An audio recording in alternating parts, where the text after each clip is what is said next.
Hi guys, and welcome to Tuesday. And the Australian government has done it once again. Not satisfied with more ludicrous nonsense such as the mandatory internet filter and all of this other nonsense regarding the internet that they clearly don't understand, an Australian government committee has come up with a list of recommendations in order to combat the rising issues associated with cybercrime. Their recommendations are as ludicrous as they are completely unenforceable.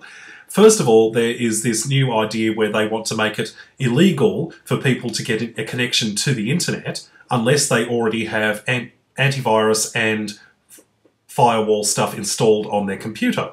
Now, this basically makes it the ISP's responsibility for people to purchase antivirus software and stuff before they're allowed to activate a connection, which I think is going to become a big issue when it comes to the Australian Competition and Consumer Commission, which has laws about making it restrictions for how people purchase products, which would essentially mean that people who want to buy their software on the internet would not be able to unless they already had an active internet connection. If they are making a new internet connection, they would not be able to get it until they had antivirus software, which would basically force them to go and purchase it from a shop, which is against the Trade Practices Act here in Australia. You actually aren't allowed to restrict how people purchase things because of a law and things like that. So I don't think that'll come into effect.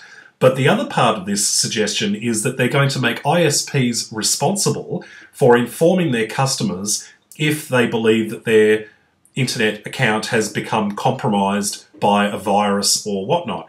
Now, this just assumes that the ISP has the ability to detect whether or not your computer has been infected with viruses and things like that, which, as far as I know, they're not.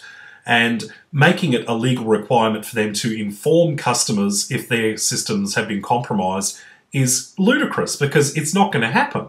That somehow sort of opens the floodgates to a lot of big issues which are going to be confronted by the next point, which is they're going to make laws that make it easier for people to sue software manufacturers who release software that has security flaws. Now, if this isn't opening the floodgates to a ridiculous amount of nuisance lawsuits, there is no such thing as a 100% secure software package. Anything that's released, whether it be operating systems, internet browsers, any kind of software really that has access to the internet, always comes with security flaws because they are constantly having to update them because hackers and whatnot and viruses change the way they operate and they will attack new vulnerabilities that come, and so they have to add new patches. Now, making it a new law in order to make it easier for people to sue in order to get compensation from these companies, that's just ludicrous. It's not going to work. I mean, it's just going to clog up the legal system even more with more pointless nonsense. People just need to accept the fact that when you're using the internet, you're going to have software updates, you're going to have to be careful, you have to be vigilant. It's basically taking the responsibility away from the person who's actually using the internet and trying to shift the blame onto someone else. Another weird one that they've added with the suggestions was the unauthorised installation of software. They were talking about how they want to bring in laws to make the unauthorised installation of software illegal. Now, I'm not exactly sure what they mean by unauthorised installation of software. I'm assuming they mean pirated software, but I'm not exactly sure. Either that or they're suggesting that you need to get some kind of IT professional to actually install things on your computer for you or whatever. I mean, I don't know. I mean, with the lack of detail sort of worries me on that one. The only sort of reasonable point that they've actually put with these suggestions, and to be honest, I don't think it's that reasonable, is that they want to establish a 24-hour-a-day cybercrime helpline. So if you are the victim of cybercrime, you've got a number that you can ring in order to get advice.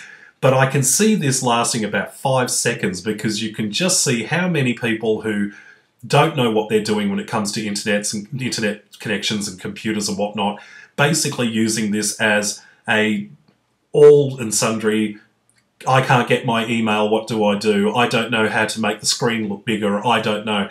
It's going to get flooded with people ringing them about absolutely nothing to do with what the purpose of the line is. So these new suggestions just seem utterly ridiculous, and it's just another example of this government not having a single clue about what the internet is about.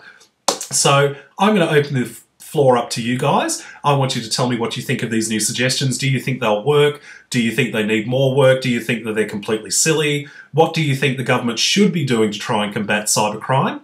Let me know in the comments or make a video response and I'll talk to you tomorrow.